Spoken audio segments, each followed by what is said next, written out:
we see the attendees getting on very successfully. So I think we had about 100 people that have registered. So hopefully they'll find this very, very informative.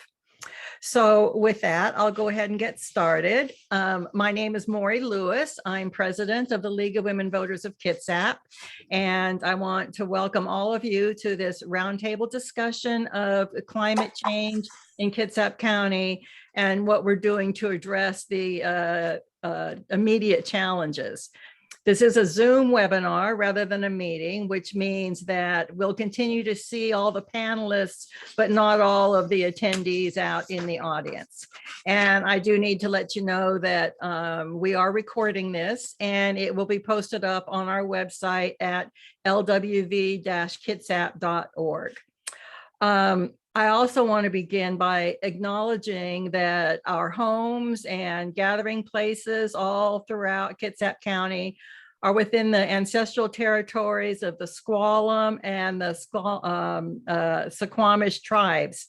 And they've lived in harmony with the lands and the waters of the Washington Salish Sea for thousands of years. Here, the Suquamish and the Squalam people live and protect the land and waters of their ancestors for future generations, as guaranteed by the Point Elliott Treaty of 1855 and the No Point Treaty of 1855. I also want to say the League of Women Voters started over 100 years ago, and the local Kitsap League started in 1962. We are a nonpartisan, nonprofit, organization, which means that we neither support nor oppose any political candidate or party. But we do have strong issues or strong positions with some of the social issues that we're faced with today. We envision a democracy with everybody having the right, the knowledge, and the confidence to participate. We welcome all people living in Kitsap County to join our league. They have to be 16 years or older, and of course, any race or gender. And yes, we do have male members of the league. Also, before getting started, I really want to acknowledge the passion, the drive and accomplishments of Anita Rose and Marty Bishop, the co-chairs of our Climate Solutions Committee. I worked with Anita Scott for years, before I retired. So, but without their efforts, this roundtable would not be happening. So I want to thank you very much, Anita and Marty. If you have questions, you can use the Q&A button at the bottom of your screen. We have chat turned off and we're not using raised hands. And if you have a question for a particular panelist, just state that in your question and we'll go from there. So with that, I'd like to introduce our moderator, Martin Gibbins. Marty joined the League of Women Voters of Washington in early 2017, and he joined the advocacy team to promote legislation that ensured a healthy environment for people and wildlife. Let's see. He was previously worked on water issues and now advocates in the areas of climate and energy. He served on the State Energy Strategy Advisory Committee in 2020 and on the National League of Women Voters climate team. So with that, I'll turn it over to Martin. Thank you, Maury. Today, we welcome 6 leaders from Kitsap County government. Tribal Chairman Leonard Forsman is chairman of the Suquamish tribe and president of affiliated tribes of Northwest Indians, representing 57 tribal governments. Chairman Forsman holds a BA from the University of Washington and an MA from Goucher College. He has served on Governor Inslee's Southern Resident Orca Task Force and has recently been appointed to the UW Board of Regents. Mayor Joe Deets current Bainbridge Island mayor, has served on the city council since 2018. Prior to this, he spent 15 years in the solar industry with a focus on residential and community solar. His priorities in office are implementing the city's ambitious climate action plan focused on resiliency, equity, and powered by clean energy. Mayor Becky Erickson is in her 13th year as mayor of Poulsbo after serving on the city council from 2008 to 2010. Mayor Erickson graduated in economics from the University of Washington, is on 8 organizational boards, including the Kitsap Regional Coordinating Council, that meets to develop and implement strategies for protection and recovery of our local ecosystem. Commissioner Robert Gelder graduated in political science from the University of Rochester. Prior to joining the county commissioners representing North Kitsap in 2011, Gelder spent his career in nonprofit organizations. And Charlotte Garrido is not available today, but Mayor Greg Wheeler began serving his second term as mayor of Bremerton in January 2022. He is a lifelong resident of Bremerton, a Navy veteran, and a retiree of Puget Sound Naval Shipyard Engineering Department. Mayor Wheeler served 7 years on Bremerton City Council prior to becoming mayor. Thank you all for investing your time today in this roundtable discussion on climate change and climate resiliency in Kitsap County and for the Puget Sound. I have some questions that you've all seen to initiate our conversation. We'll go around the table so everyone has the opportunity to express their views. But please limit your initial answers to 2 minutes or less, but we can do some follow-up, of course. We will reserve the last 15 to 20 minutes for questions from the viewers. First, I'd like to open this if Chairman Forsman is able to answer right now. I know he's kind of in transit. Okay, great. I'm able. Great. The first question we have, Puget Sound is already being affected by climate change. How do you see these changes showing up and how are they affecting your constituents? Okay, well, we've been suffering from impacts to our waters and forests and air and wildlife and salmon runs and shellfish beds, et cetera, since contact. Of course, it's increased dramatically in the last 100 years. So I think climate change has been going on for a while, probably since the Industrial Revolution, and some smaller levels, but it's obviously the impacts are being greater. So we don't see this as a new problem. This is something we've been working on hard ever since the beginning of time, but also more intensively in the modern era with the 1974 Bolt decision, which was a federal case that acknowledged that the tribes had reserved rights to salmon harvesting, and then later for shellfish in a later decision. And also because of Judge Bolt recognizing the poor management that had occurred under state rule, that tribes needed to be at the table as co-managers of the resource. So that's created a whole new role for the tribes. I shouldn't say a new role, a new modern role. It's always been our role forever. But in the new, it was new to us because we'd been shut out of the process for so long. So we continue to really work on preserving our habitat so that we can sustain a harvestable amount of salmon and shellfish for our people to maintain themselves economically, culturally, spiritually, and socially. So that's one of the main roles that we play today. So this is in addition to that. The impacts of climate change are, of course, increasing the pressure on us to continue to be leaders in this activity. Thank you. Mayor Deets, do you have anything to add? Well, that's a great introduction from Chairman Forsman. Well, yes, we're right next door, and Bainbridge Island is, yes, we are all being affected by climate change. I mean, if we just remember about last June, we had that heat dome event what was that, the end of June, horrendous heat. And then we've had the wildfire smoke that we were seeing on a regular basis here each summer. So it's very real. We're seeing flooding, we're seeing mudslides. So I'll just say, talking with my constituents, there's no question about climate change. Our constituents here on Bainbridge totally get it, and they want to know what we're doing about it. And so we initiated a climate action plan in it was December 2020, a very ambitious plan to significantly reduce our climate emissions by 90% by, I think, 2014 levels, and to increase our resiliency. So I could go on, but I want to, hopefully in the course of the time of today's conversation, I can provide more details as to what we're doing. Thank you. Thank you. Mayor Erickson, do you have anything to add? No, I think it's just everybody knows it. I think the most important thing is everybody knows that it's real now. Okay. I mean, we all know that it's real.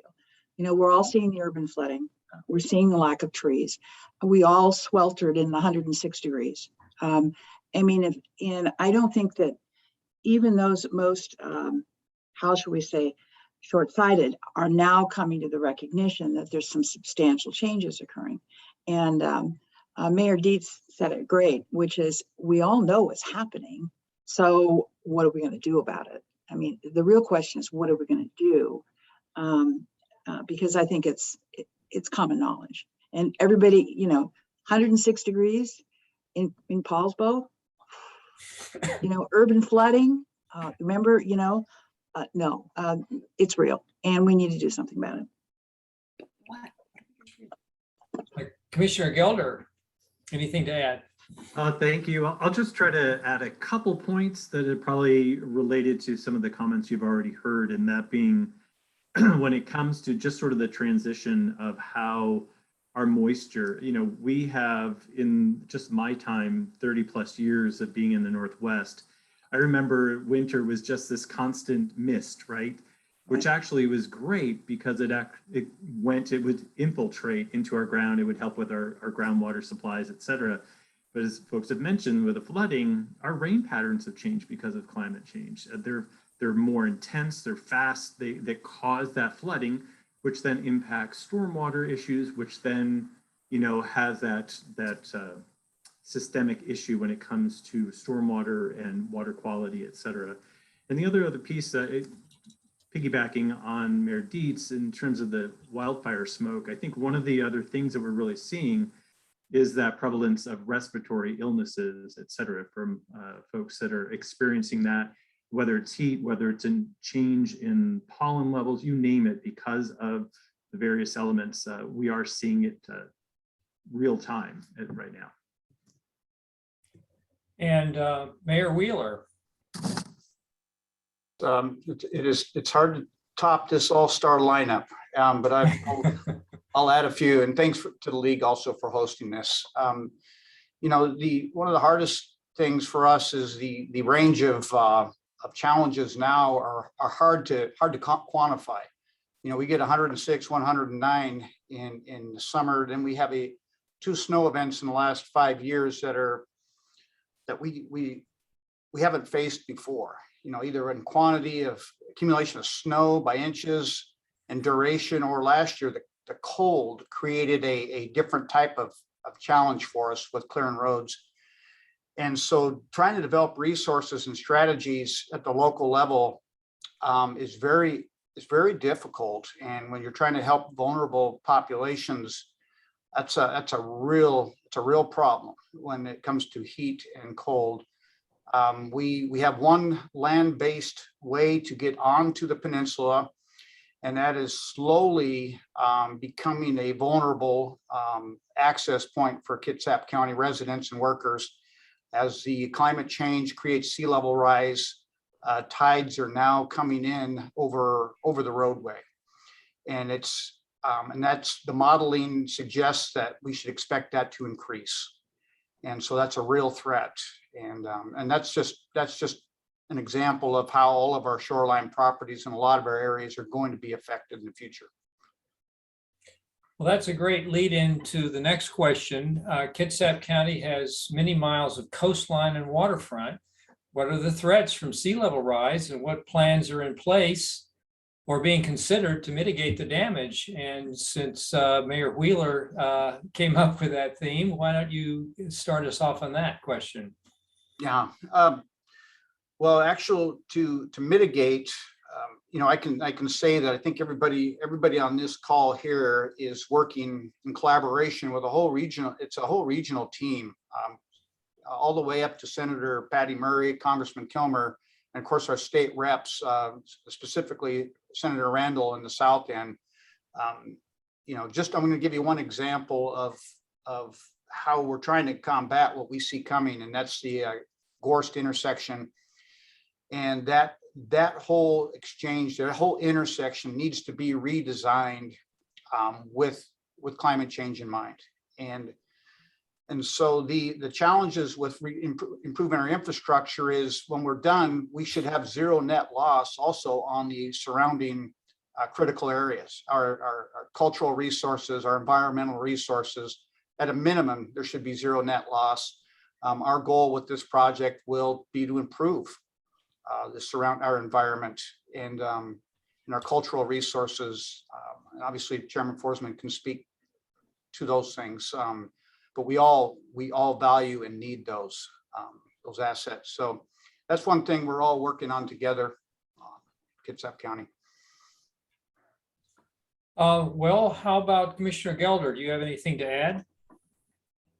Just to add a couple of points, I think really, as we all know, the entirety of our community, based on our development patterns from decades ago, right? Before the highways or road systems, we were accessed by the water. So most of our development is on the water, and a lot of that has been at risk with sea level rise specifically. So we're having to plan for that sea level rise and then work into our capital facilities planning, approaches for how do we address that. And whether it's, raising the profile of a roadway, et cetera, we have to make sure that we kind of invest those or protect those investments for the community. I think some of the other things that also come into play is that we are constantly evolving relative to our development standards. And some of that, especially along the coastline, is driven by the FEMA as they continue to update their floodplain maps, so that we actually have to say, okay, so which areas are likely to experience some type of storm or just sea level rise attenuation. Therefore, what is the elevation if you're permitting a home in there? So, where do you build something? Because you often have to mitigate, so you don't want to build something that's actually going to be flooded, right? So that's constantly changing, and it will continue to impact our development locally. Thank you. How about Mayor Erickson again? Yeah, well, we need to really be very careful about enforcing our floodplain management. We have very clear designations, federal, state, where our floodplains are, and we need to be very careful not to let people develop or build in that area. The other thing is, we have a real need for something called soft armoring, which is the way that we insulate our shoreline from erosions, but do it in an environmentally sensitive way. It's an expensive process, but it's absolutely critical to maintain our shorelines as the sea levels rise. All of this takes a lot of money. We actually gone through a process of forcing condemnation on houses that were in our floodplains and taking those properties into the city so that people couldn't remove into them, live in them where they're in danger of flooding. So it's enforcement of existing regulations and getting funding mechanisms in order to improve or work on the impacts that we know are occurring. And Mayor Deets, you have anything more? Sure. Well, what we're doing on Bainbridge, as a matter of course, is when we I'll say on the council level, when we receive a proposal from, say, Public Works about a road change, it just includes sea level rise. So that's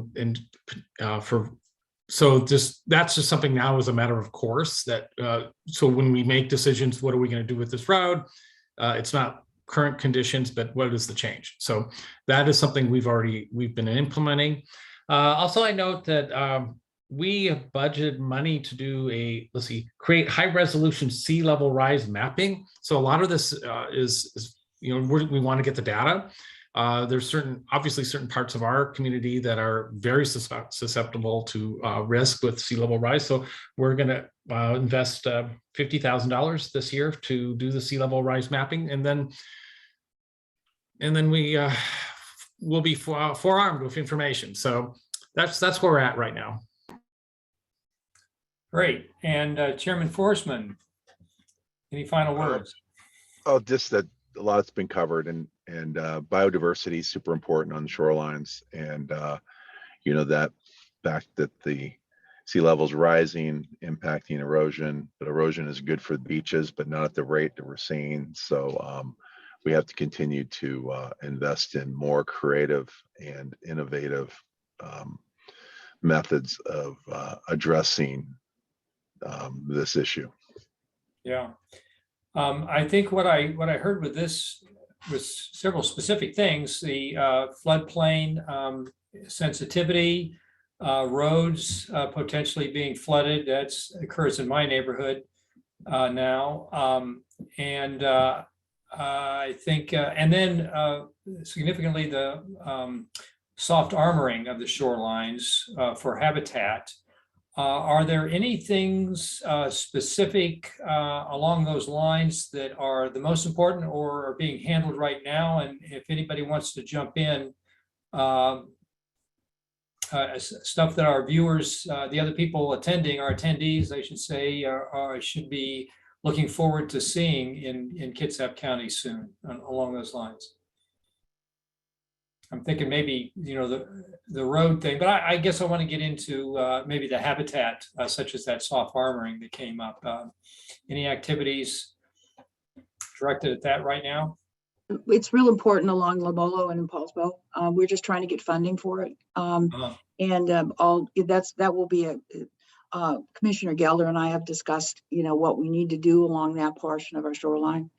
It's in the floodplain thing is really important because we cannot have people moving back into areas where, number one, they're at harm, and number two, they actually increase the environmental degradation. So we need to be very careful about what the mapping is and making sure that when property becomes available in those lands that they're assumed publicly. So, and I'll be quiet. Anybody else? I'll just jump in. I think I'm hoping all jurisdictions are working on armoring. I know Evergreen Park's a specific problem area we're looking for funding to repair that. So it's really critical for a natural habitat to actually flourish on a shoreline. And then road systems. I mean, we spend a tremendous number of resources to improve collection systems, to ensure we plan properly to reduce stormwater runoff.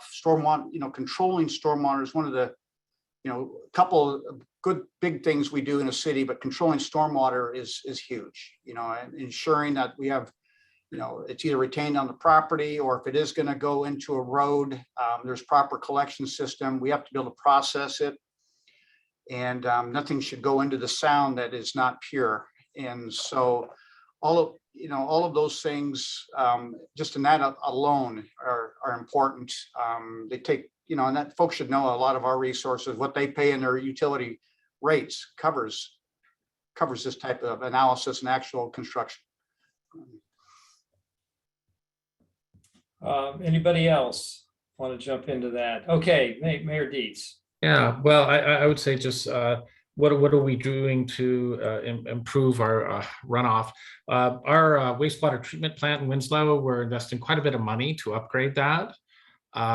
So that's part of our American Recovery Plan Act funds.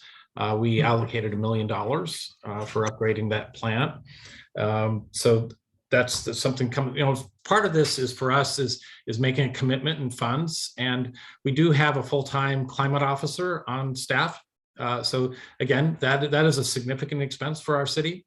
So for us is making those investments in staff, in projects, because this isn't going away. So I'll just say, this is what we've learned from, let's say, COVID, how we built up our resiliency. It took us years to do so, to deal with COVID. We were lucky that we were able to handle it well, but that was because we were well prepared. And so we need to we're looking at this no differently with climate change, is that we need to invest in resiliency and mitigation efforts. So that's my commitment as a council member to create that. It is our #1 priority on council is our climate action plan. Great. Any last remarks? Well, we've talked about extensively some of the adaptations we need to take to climate change. How about avenues currently being taken in the near future to combat climate change? In other words, what we often term as reducing carbon footprints, either individually or regionally. We want to start, Mayor, maybe with Mayor Deets.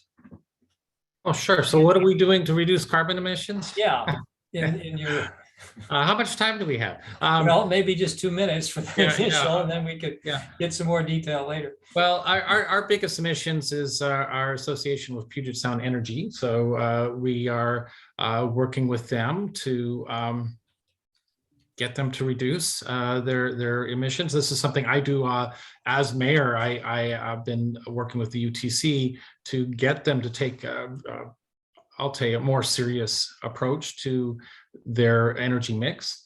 But just a few things just to mention on our plan this year. Just again, our position is one, make the investments in staffing and in projects, but also our planning this year is one thing I've heard from constituents is, can you start by reducing the gas-powered leaf blowers?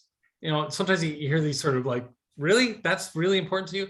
Well, it is important, and we are. The city is taking a leadership role where we're phasing out all our gas-powered landscape equipment to zero-emission tools. Again, we are budgeting $50,000 to do that.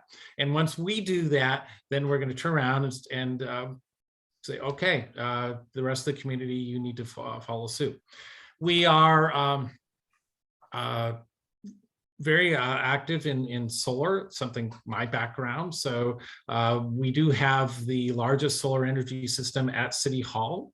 So we do want to take a leadership role saying solar works in this community, and please do so. So we have over 3 megawatts of solar on the island, which is pretty substantial. I'll leave it at that because I don't want to take up too much time, but there's our climate action plan is very in-depth, very diverse, and it's a very long-term commitment. Chairman Forsman, anything to add to that? Yeah, well, it's a big question, of course, but Sure. Locally, we are starting to engage in finally getting some solar panels on our government buildings. It is a process of getting your team to incorporate it, and it's an unfortunate fact of climate change. I think that solar panels are becoming relevant up here because usually, as Rob had mentioned earlier, it used to be cloudy all the time, so it's always like, well, you just don't pencil out. So I don't know if that's good or bad, but it is good that we're converting and reducing our energy production. And as far as our business is concerned, I'll just admit we have a ways to go there. And I think everybody does in that respect, that we do have government gaming and resort enterprises, and we need to probably work more on that. But I know they have some initiatives that I'm not as familiar with, since I don't directly oversee those operations. We have a separate board that does that. And then I just think on a global process, we need to continue to push our leadership.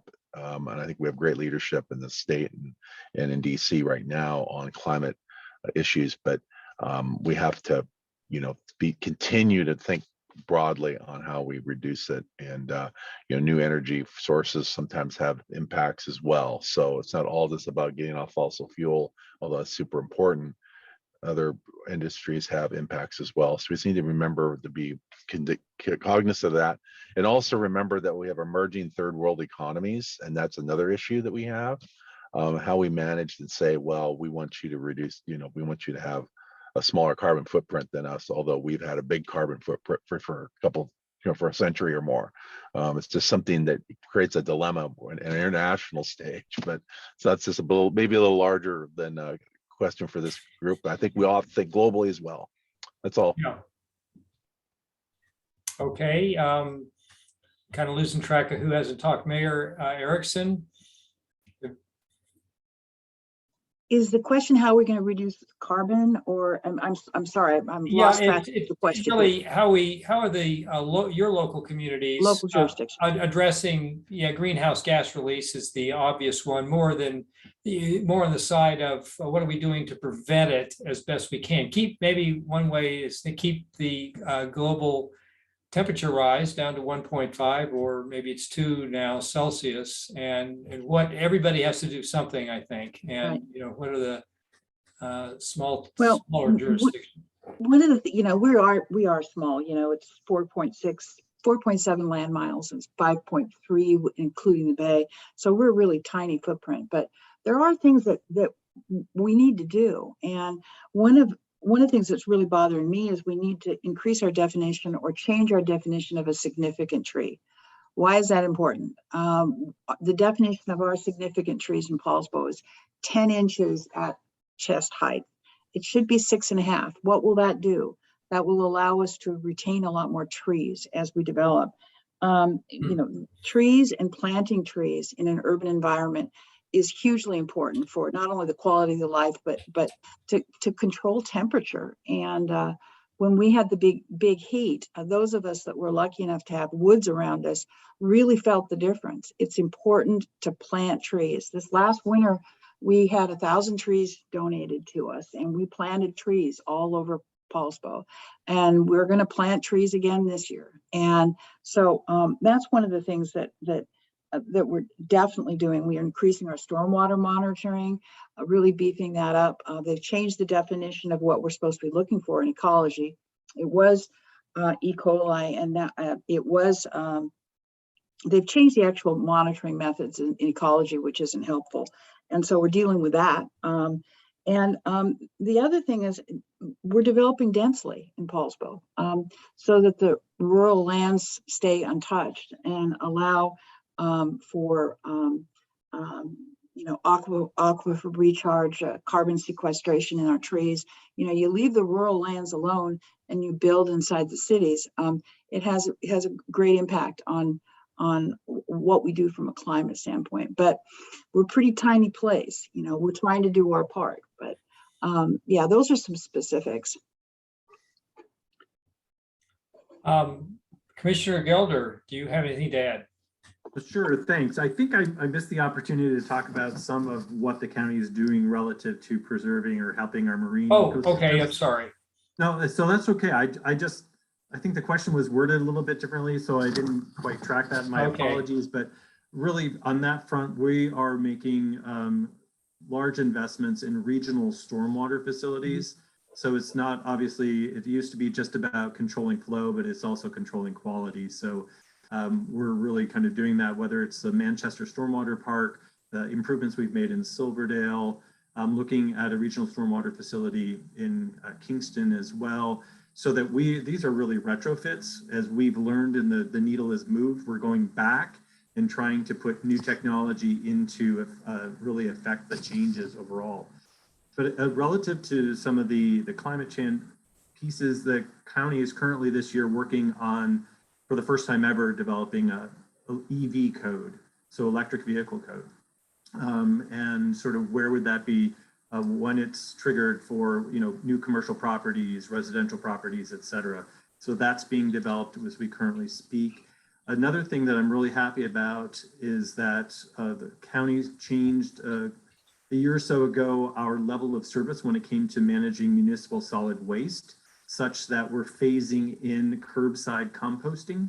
And that's not just yard waste, but that's also food waste, because one of the largest sources of methane in landfills comes from rotting food. And our ability to actually take that out of the waste stream will go a long way to helping us in that regard. And I think the state is actually moving in that direction as well overall for all jurisdictions. And then lastly, I think as we look ahead in the creation of our replacing our North Road Shop with a North Kitsap Service Center, the design specifically is looking at orientation and alignment such that it would be compatible with solar as well. Great. Mayor Deets, did we get to you on this?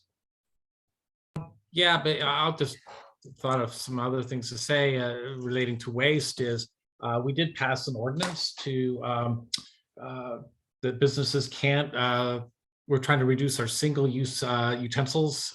So businesses can't just leave out an assortment of forks, plates, and spoons. So you have to ask for that. So that's just to reduce that.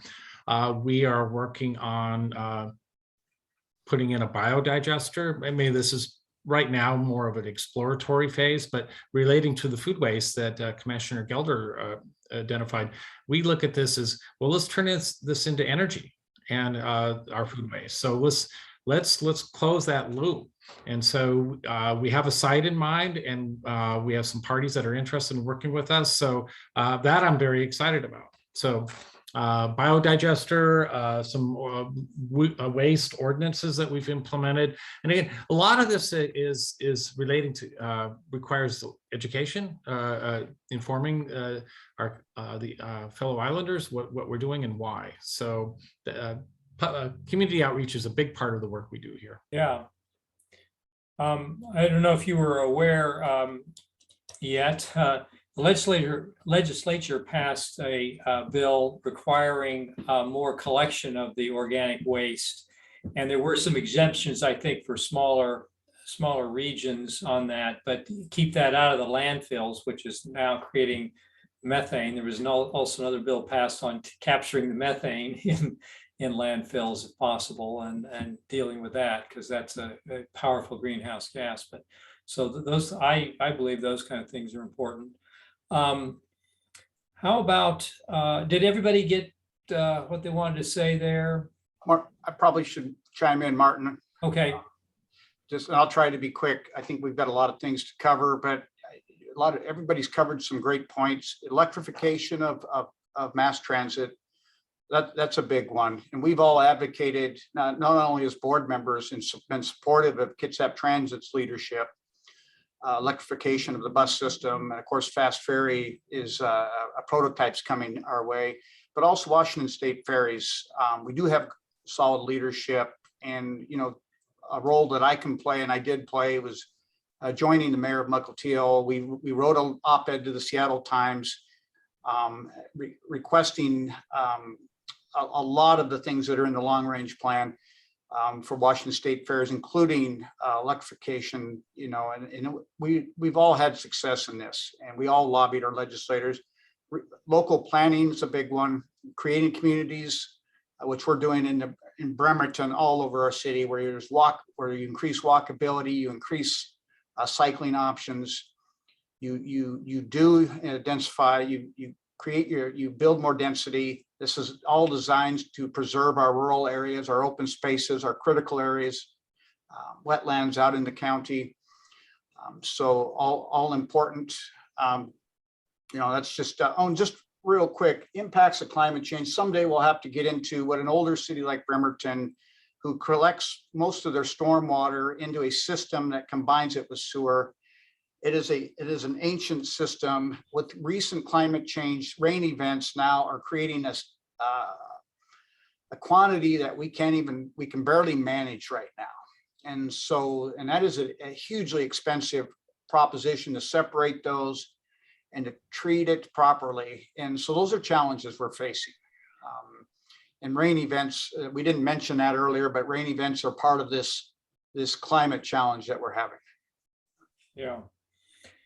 Well, it's gratifying that everybody has really got a grasp on the nature of the problem and the fact that we are in it, and have ideas on taking action.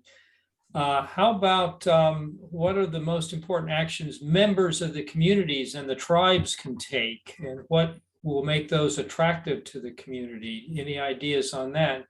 Maybe we'll start with Chairman Forsman again. Thank you. Yeah, like I said earlier, we've been engaged in this for a long, long time, and we have a lot of examples and of things that we're doing. We are on the front lines of trying to manage impacts to the Salish Sea by reviewing permits for docks, marinas, mooring buoys, all those things that create more and more pollution in our waters. Some of our enterprises I didn't get a chance to mention, and I've been getting information as in here about our enterprises, that our golf course is sustainable.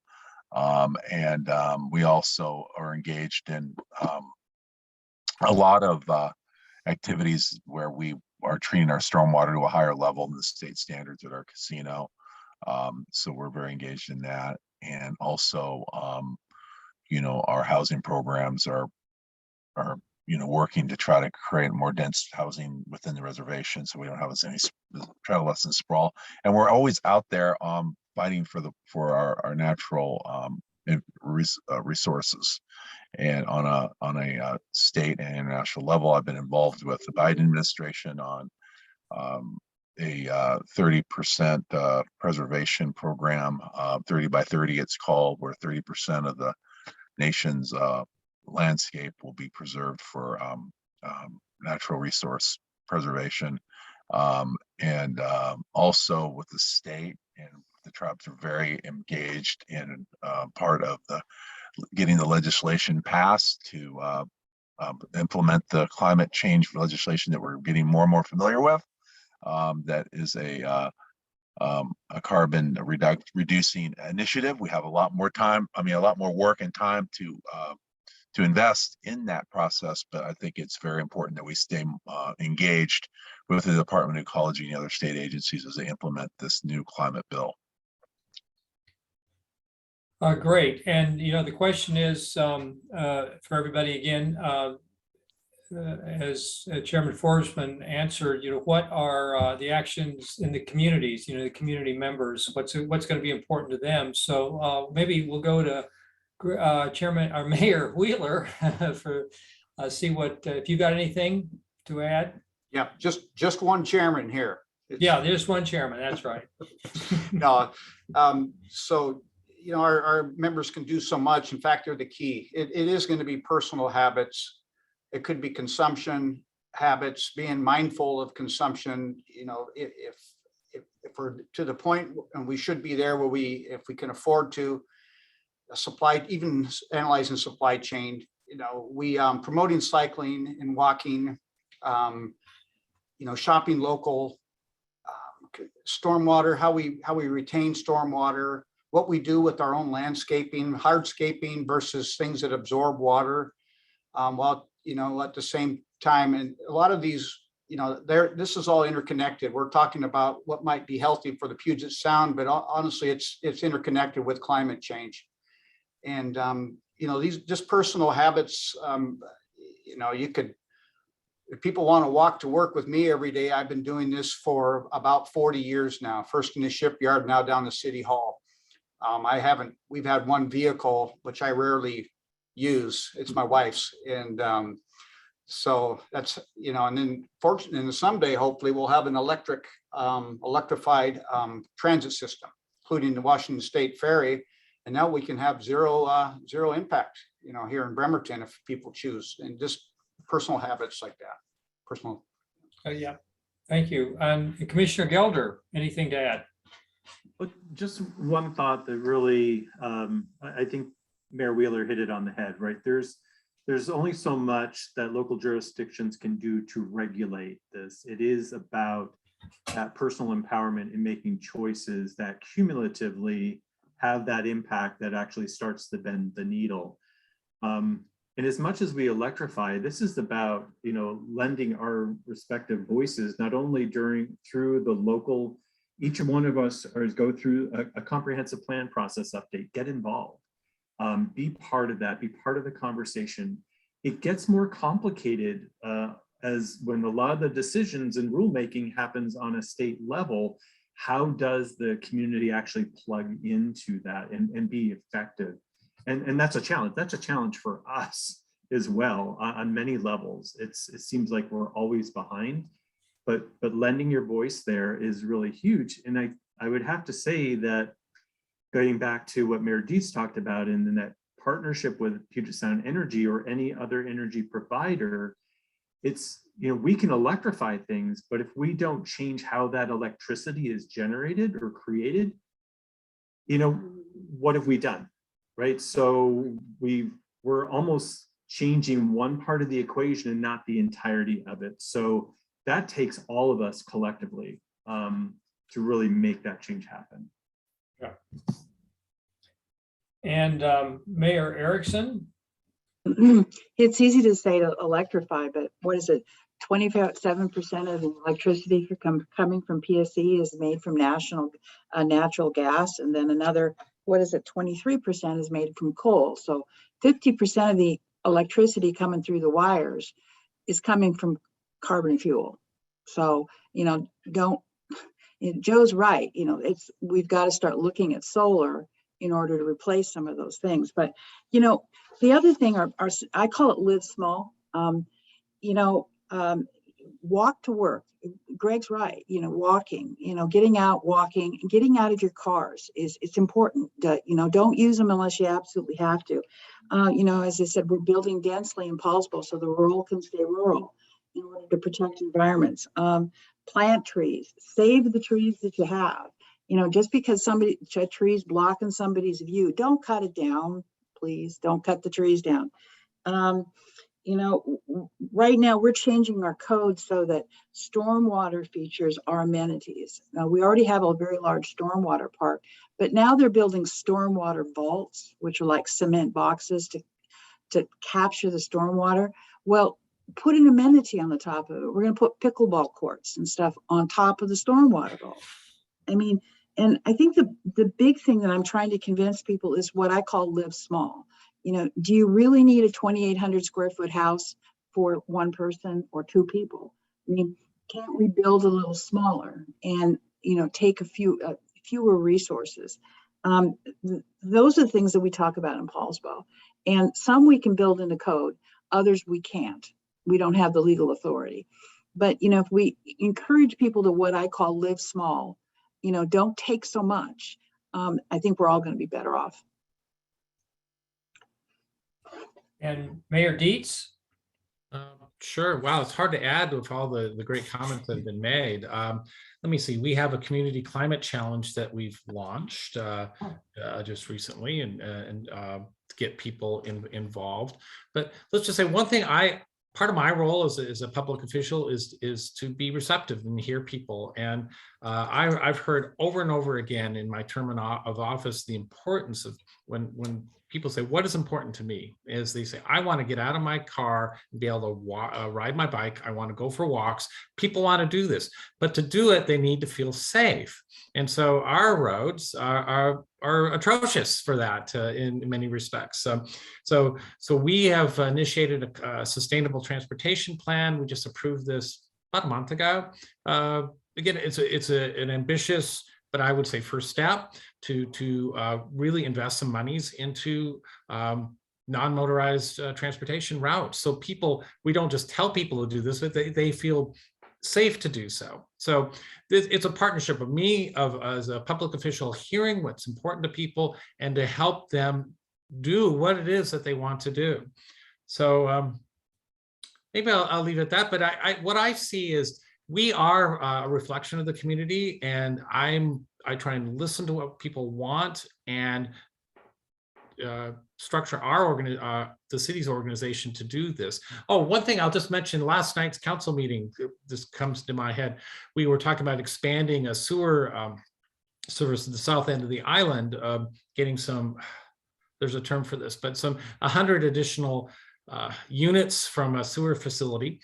And we essentially agreed, if I got my facts straight, that we agreed on council that we're not just going to allow anybody to take a sewer, a septic system, or excuse me, a sewer hookup. We're going to give priorities to those with, say, smaller homes, greener homes, affordable housing. In other words, if we are expanding our infrastructure, let's do this in a way that promotes our policy goals, which is what the people want. So just wanted to share that.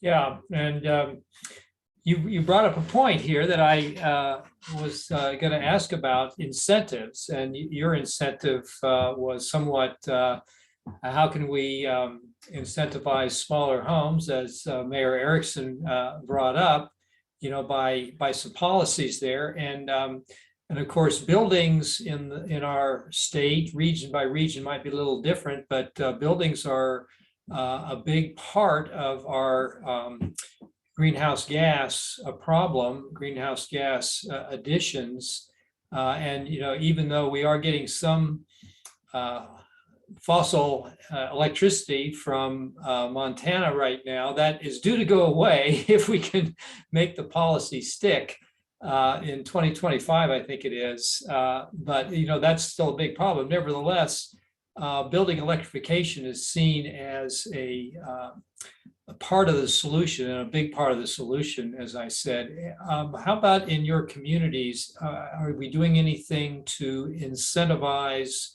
building electrification? And I'm thinking both, from government buildings and then commercial buildings and then personal buildings, anything along those lines. And Mayor Deets, why don't we start with you this time?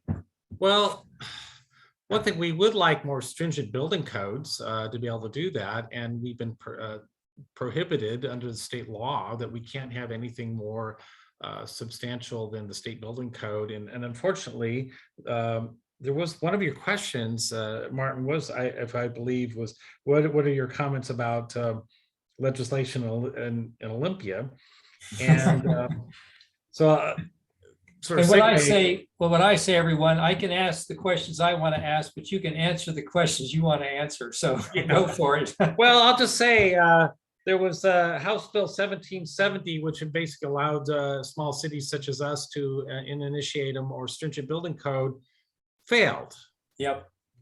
So I'm just point this out, that it's one very frustrating measure for us. So I'm sorry, Martin, where are we at? Well, what are you able to do to encourage? I was focusing on electrification, some other, you brought up also just the sewage systems, but we are talking about climate primarily here, and building electrification. Are the local and small jurisdictions, as you govern on this group primarily, are you able to do something to encourage building electrification? And that could be, from commercial through government is what you may have most control over. In commercial buildings, I know getting special codes is a problem, and I think what we're prohibited from on personal or on private housing, there's a state regulation, you can't violate that. But anything we can do, any other incentives anybody can think of that you want to do or you're already doing? Certainly what I mentioned, we can't do what we want to do. And thanks Olympia. So we'll try again. Well, I'll leave it at that. Okay, and that's good for everybody to know that taking action at every level can be extremely difficult. And because of the way we govern in the country, we've got federal regulations, we got state regulations, and the locals have to work within those. Mayor Erickson, you had some ideas earlier. Yeah, no, maybe just pointing out the obvious. Case in point, Olympia did pass a transportation package, and in the transportation package, there is a goal that of the 2030 deadline for, new vehicle registration should be electric vehicles. Okay, so people are building apartment buildings, multifamily dwellings. How many charging units are they putting in them? The building code is like 5 or 10%. It's 5%, I think, is what they say. 5% of your parking stalls have to, well, people charge their electric vehicles at night when they come home from work. Well, if you just spend millions of dollars on a new apartment building and you didn't put enough charging stations in, how likely do you think it is that people are going to rent your apartments if they have electric cars? I mean, it's those kind of things that we can point out until the laws get changed. I mean, the other piece of it is solar panels in order to charge the vehicle charging stations, right? To create those subnets. PSC is expensive, electricity is expensive, it also comes carbon-based, about half of it. So wouldn't it be nice if we had solar panels charge the electric car charging stations? It's called a subnet, okay? We can point that out to people coming in that are looking to develop. There's nothing to mandate it, but it's sure good business. I mean, it's sure a good thing to do if you want your apartment building 20 years from now to be valued. Oh, and so it's those kind of conversations that we're having. We don't have a lot of local quote unquote incentives. Fed's got the $7,500 for cars and $1,000 for bikes or whatever that, those are nominal.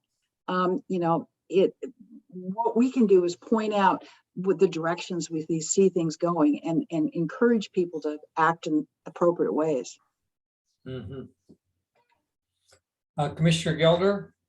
I think the mayor, really hit it on the head. We have limitations with local government because of, how taxing authority and how incentives can actually be created. We don't necessarily have that authority to do, because it's always for us an issue of is it a gift of public funds?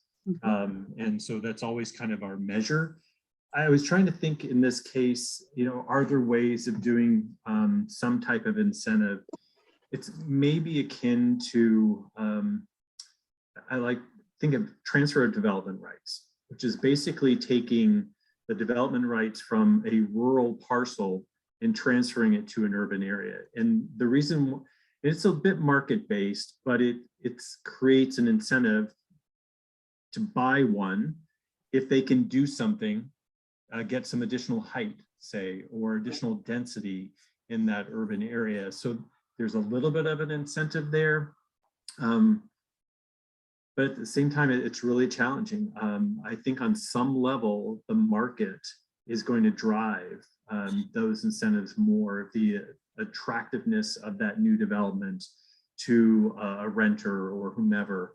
It's less so probably on the private single family residence type of setup. That's going to be personal choice, but I know that some buildings that are being developed, not the first block, but there are some townhomes that are being built in Kingston. And so the future phases of that will actually put in from the electrical panel, the infrastructure, so someone can actually plug in a charger already, so they don't have to go back in, get an electrician to actually do it. So I think it's going to be very much market driven. And Mayor Wheeler.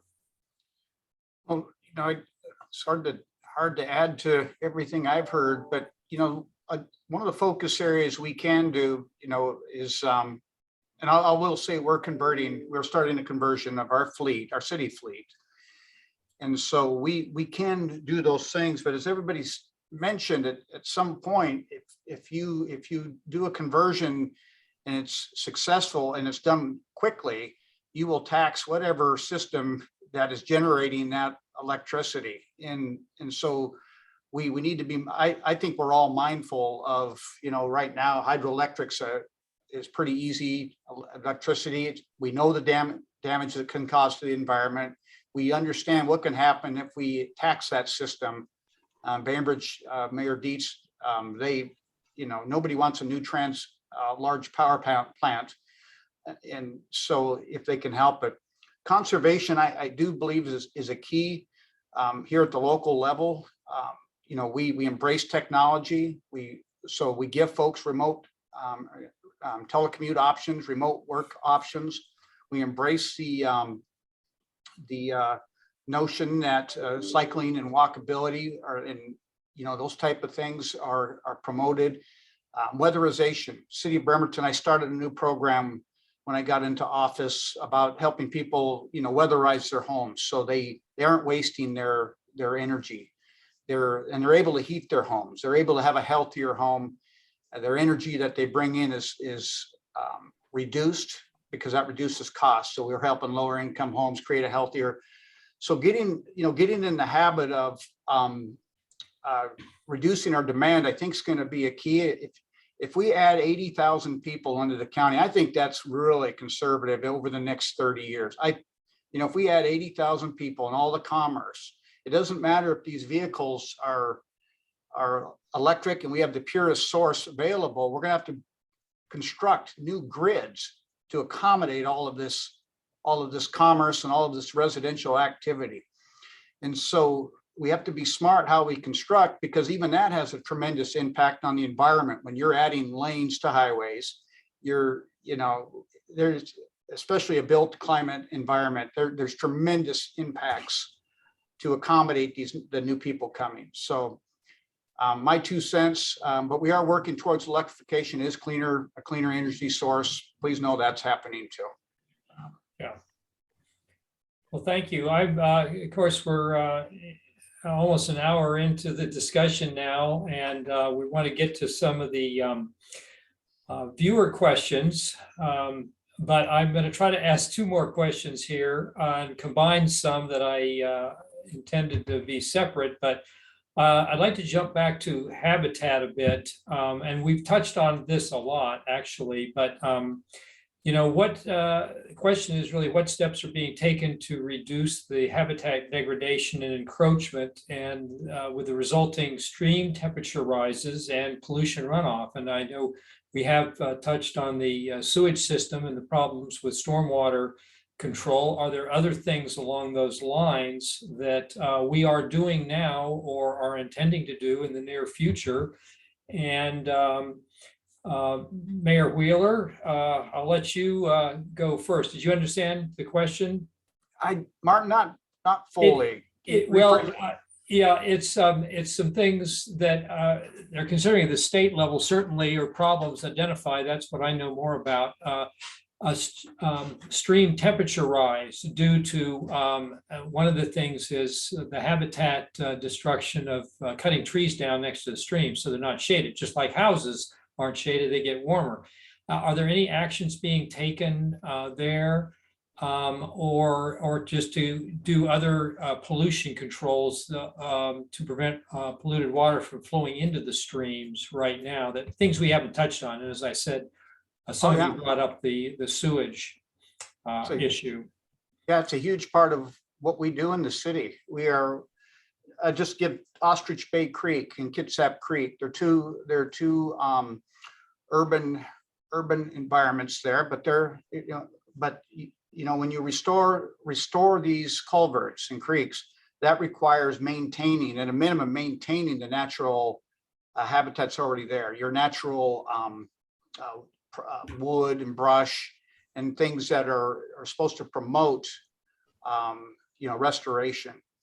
And so that's when people pay their stormwater bill into the city, part of that goes towards restoration of these culverts. And then when we're finished, we also have a salmon run again. And so critical areas, I think everybody's got their own opinion on how to interpret critical areas and where development should occur. In the city of Bremerton, we are very strict with preserving our critical areas, making sure the proper buffers are in place. And they're critical areas for a reason. It's a wetland or a stream, something of that nature. And so it's a big part of what we all do. It's regulated, but again, we lean in on that to preserve that. I think, Martin, I think that's a few things that we do. Yeah. Okay. Chairman Forsman. Yes, I'm going to have to stay off camera, but we're doing a lot, of course, and around culverts, a lot of culvert work being done. You see that in Chico Creek. We've got 2 of them done. One worked with the Navy, one worked with the county, and now the State Department of Transportation is removing, I say, the culvert at Chico Creek. There's actually 6 or more, but they're all being replaced with a bridge, which is awesome. But we do have a big challenge on salmon recovery. And if you heard, there was a Lorraine Loomis bill for one of our late salmon fighters who passed away last year, that the governor put into the legislature. And there was a really interesting conversation that went on between timber, ag, the tribes, and other, the tribes speaking for the natural habitat, the ecosystem, and then the property owners talking about the impacts on their either their ag or timber operations, and a lot of finger pointing on going, people on the urban areas pointing at the ag and ag pointing at the urban people, and et cetera, et cetera. You need to take care of this first, take care of that first. And meanwhile, our salmon are suffering. So I'm not trying to criticize anybody. I'm just saying this is a real argument, and everybody on the line here on the panel, and I know a lot of people in the audience understand that challenge. And we just got to keep really working hard on trying to find a solution. Yep. And let's see, Mayor Deets. We'll see. I'll just add, we have a aquifer recharge protection area ordinance, which basically, in short, this is up to this is for any residential areas, any up to 65% of a site can be maintained as a natural vegetation. The intention is to protect our aquifers, but it does protect our natural cover. So just wanted to mention that.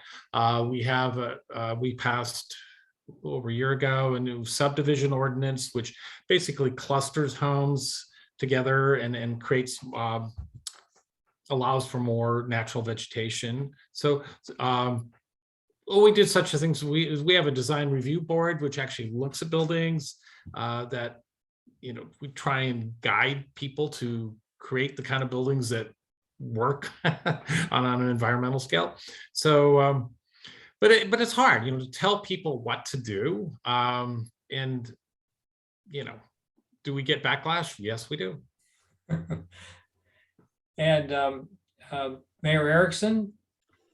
Well, when you talk about water and streams, you're really talking about like 3 things, okay? You're talking about water quantity, which is the storm retention ponds. And then you're talking about water quality, which is the measurement of now E. coli. It used to be fecal coliform, okay? And then you're talking about salmon habitat, okay, restoring salmon streams. And all 3 of them need to be addressed. You know, through first of all, we have to replace the culverts, and we're trying really hard. I think the chairman knows that we really are trying hard. But there is a collision of interest here because agriculture has a tendency to spell off things that affect water quality. While they might retain water quantity by infiltration, they put bad stuff in the water, right? So there's a really conflicting, there's a whole group of people that are arguing over these 3 things. And there are really no right answers. They're all hard answers. And we have to do all of them. We have to restore the salmon streams. We have to get our fish back. We need to concentrate on water quality, which is clean water runoff, because that protects Puget Sound, right? That's, you know, but we also need to worry about stream scouring, which is these huge surges in water that come. So that's the detention. Oftentimes detention is exactly opposite of what you need for water quality. So these are complicated science things that have to go on, and we have to balance them all in order to get where we need to go. But the tribe has been brilliant at helping the rest of us figure these things out, and I'm grateful for their help. Thank you. And Commissioner Gelder. Not to belabor it too much, but it really, from a local standpoint, it's the intersection of our stormwater code and our critical area ordinances. So that's talking about the buffers and water quality. And those are our two biggest tools that we have when it comes to development on the landscape to make the biggest habitat impact. Yeah. And let's see, I think we closed the loop on that question, did we not? There's so much more we could talk about, but we have what I'm looking at now, 66 questions from the viewers. So Robin Muir, I think you could now throw out some of the questions that struck your. Oh, there are so many, and I'm going to apologize now because there's obviously no way we're going to be able to get to all of them, but there are a lot of really thoughtful, impressive questions and topics that we could probably do this 3 more times by the time we got through them all. I'm going to start with this one. What actions are the different jurisdictions looking into to decrease urban heat island effects to their communities, especially the vulnerable populations? And I don't know which one of you would like to start with that. Yeah, Mr. yeah, Deets. Joe. Well, I'll take a little different direction with that question. Is as I mentioned earlier, we did have a heat dome event last summer, and I think I'm afraid to say that that's not the last we will have seen that. So what are we doing? One of the things is we've part of our resiliency efforts on Bainbridge is we've created emergency hubs scattered on the island, where the idea being that in an event of a climate event or some other event which is somewhat catastrophic, that people can go to, and so we're investing monies into fortifying these hubs. So that will include cooling, that will include emergency energy, that will include, of course, food and medicine. So that's a slightly different bent, but it's part of our resiliency efforts, because we keep reminding ourselves we're an island, and when the big one hits, we're going to be cut off. So we see that as a natural part of our planning. So that sounds extreme, but that's part of our risk management. Have there been considerations given to, say, green roofs or garden walls? I know that this is something that's done in other countries where they'll grow vertical gardens and things to help absorb the heat.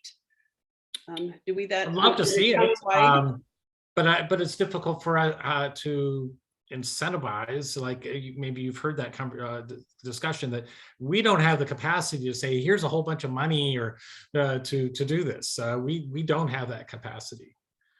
We look to the state and federal level to provide those kind of incentives.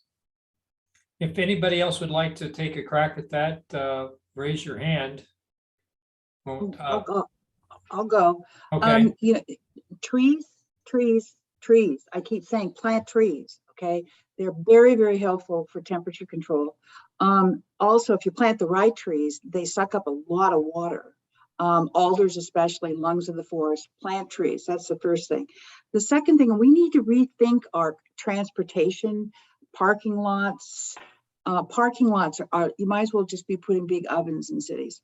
All right, it's a disaster for these, like in Silverdale, places in Poulsbo where we have these big, expansive parking lots. We need to rethink how those are designed and built, and make them permeable to help us with stormwater.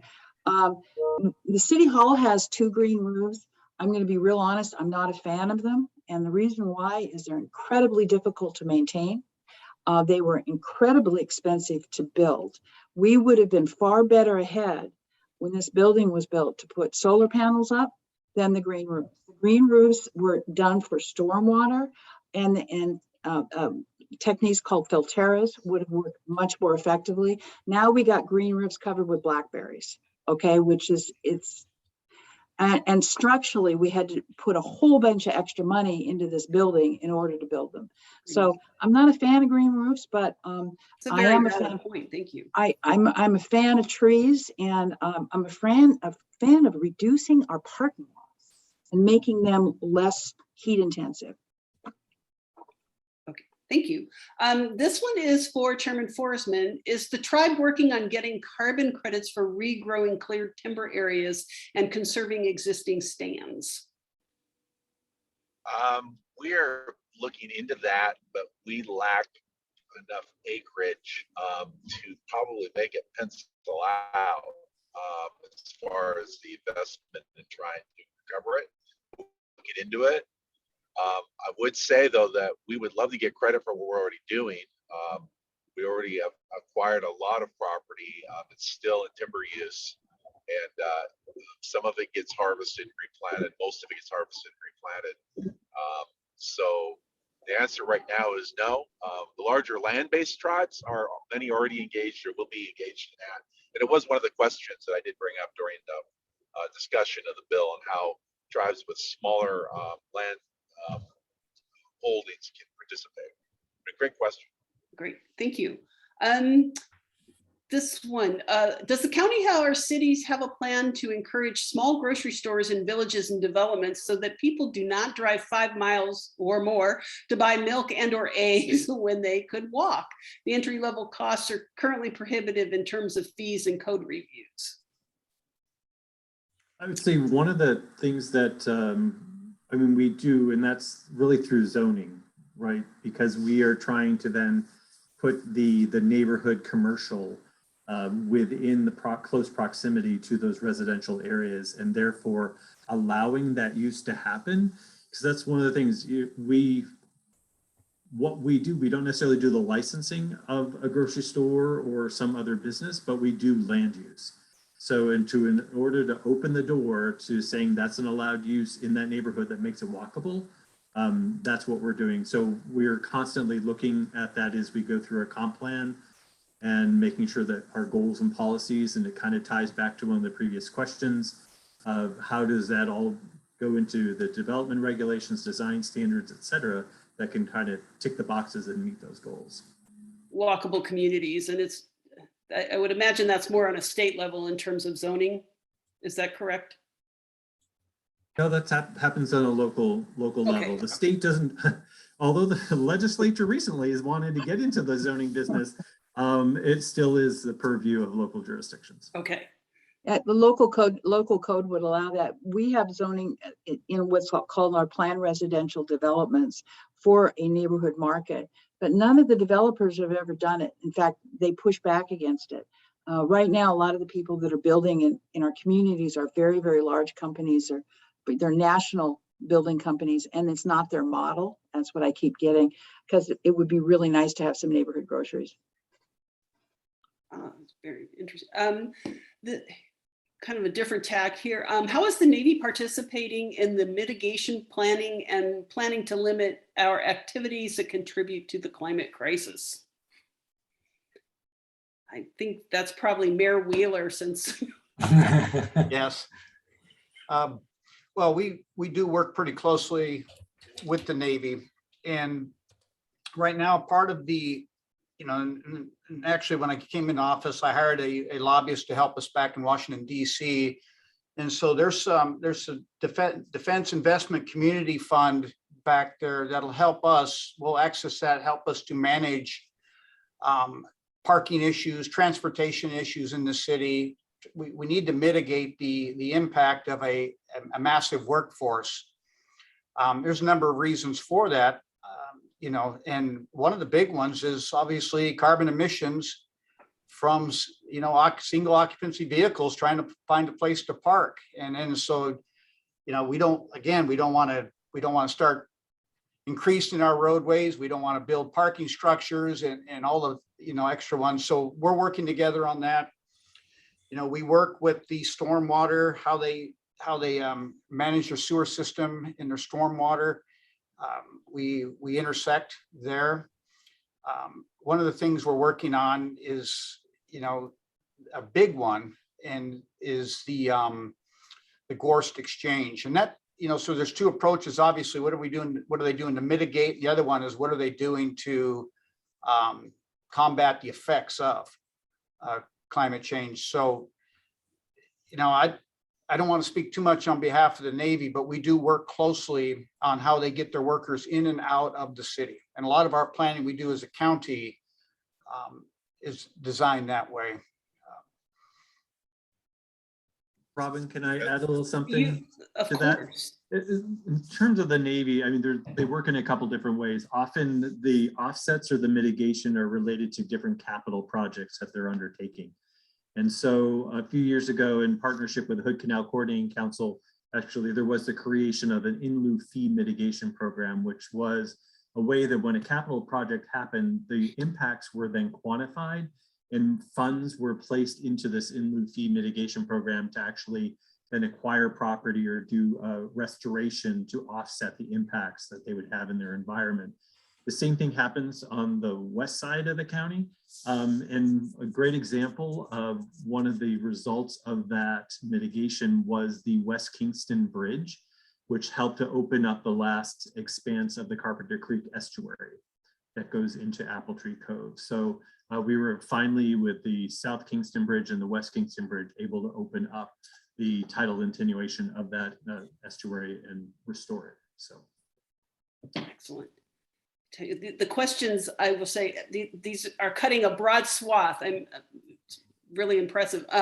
Is it possible from a regulatory point of view to have solar panels on these pretty huge parking lots, or trees helping to cool large black tar lots? Agree with solar powered charging stations. Can a mixture of tar roads be lightened in color so that there's not so much heat radiated from it, as dark colors attract more heat? Is that a possible?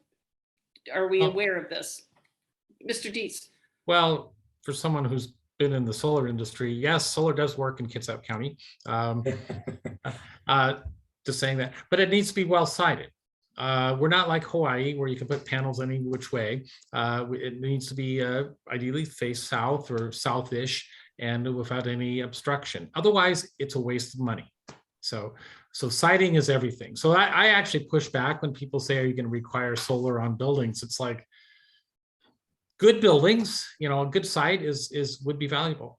So, but you mentioned, yeah, I'd love to see those solar powered carports, but how do we do that? I mean, for us to require that, I'm not sure. That seems a bit overreach. And this is, you're talking to a solar guy. I mean, that's a significant expense. So for that to be pencil out for someone, you're going to need help from the feds and the state, not from us. But I'm not aware of any solar powered carports in the state of Washington. I hope to be proven wrong, but I'd love to see that.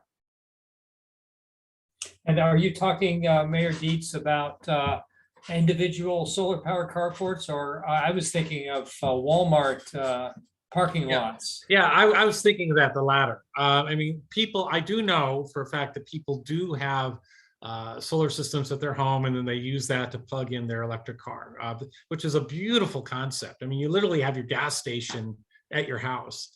But again, siting is everything to make that work. Yeah.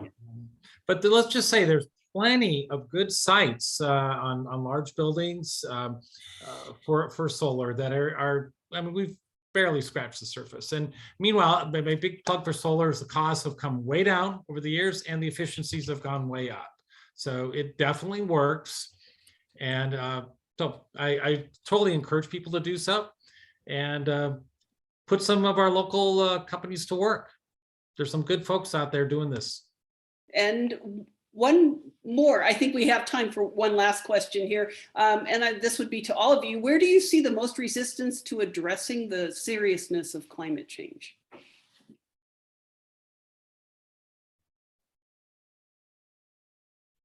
I'll go first. You know, I don't really see resistance to the concept of climate change. Everyone I know and associate with, most of the citizens I've talked with, I mean, you know, I think everybody recognizes that it's happening. I think there's a real divergence on, you know, what we can do, you know, on the local level, especially, you know, what does 12,000 people in the city of Poulsbo do when you have, what is it, 7 billion in China or something? I mean, there's a real difference in that concept, and there's some conflict back and forth. And my response to that always is, we can all do something. All right. You can, on a personal level, on local government level, we can all do something to help mitigate this. In fact, I think it's a moral imperative that we do. And I mean, plant trees, that's easy. It's cheap. It's virtually free. Just go out and plant some trees, and please don't cut down ones that you don't need to. I mean, that would be a huge help to help reforest our urban canopies. I remember looking out of the top of the University of Washington, one of their large buildings at the back of Capitol Hill, and seeing no houses because their entire forest canopy had grown up over the roofs. There's hundreds of houses on the back of that hill, and you couldn't see any of them. I mean, we can do that in urban areas, and just by planting trees and being diligent about it. So I don't think anybody denies climate change. I think they're just confusion or feeling of powerlessness, so that we can do something about it. I would suggest that possibly we do have some people in positions of power that are not very serious about taking climate action. And it would be, how do we maybe as a community then kind of light the fire under those people, would be, I guess, a follow-up to that. To not necessarily here locally, but on a state level, on a federal level. Mm-hmm. But Mr. Deets, go. I know you had a comment. Well, I'm just debating for myself whether to say this, but because I got an email just to share, because we get emails all the time from folks, and it's noteworthy by how I haven't seen this for a while, but I'll just read it because it's short. Mr. Deets, as a member of the former America, I suggest that the hiring of a climate officer is a total waste of money and effort. It will have zero effect on the so-called climate crisis, even if the crisis is real. And so we get this, but I just want to share we do get that kind of reply, but it's noteworthy to me, and now I'm in my 5th year of public office, that is very rare. Okay, that is very rare. Now, a few years ago, this would have been far more common. So, but the fact is we do still have that commentary out there. I think that commentary comes in, you don't necessarily know from what direction, but it comes when you start to have the conversation. So as we go into our comp plan updates, as we start having conversations about climate resiliency, I think we're going to start hearing some of that. At least locally. The same thing happens when you talk about race. The same thing you just pick that topic that tends to be potentially divisive, where there are different perspectives. You don't necessarily hear the voices until the conversation begins. So I would agree with Joe. They're there, and they will come when you start having the conversations. And I did notice one last little question. I'm just throw this out. Was asked, when's the next brief? So thank you all for joining us today, because it's obviously something that's very important to the people of this county. And I've said this many times, I feel very fortunate to live here because we seem to have elected officials who are very responsive to our community and are willing to do events like this. And I would like to express my appreciation for the fact that you all are so open and available to us. Well, thanks to the league. Yes, And knowledgeable for hosting this. Great questions. Thank you. And Can I ask a question of you? Yes. Could you give us these questions that you've recorded? Is there any way you can suck them out and send them to us? Because I'm curious. There were so many I couldn't read. Yeah, there are, according to my little screen here, 74 comments and questions, which, like I said, we could do 2 or 3 more of these just based on those questions. So that would be good to see those questions. Thank you. Yeah, we can do that. And you know that you'll be able to access this recording as well on our website. Great. Okay. Thank you so much. Thank you. Bye-bye, guys. All right. Bye.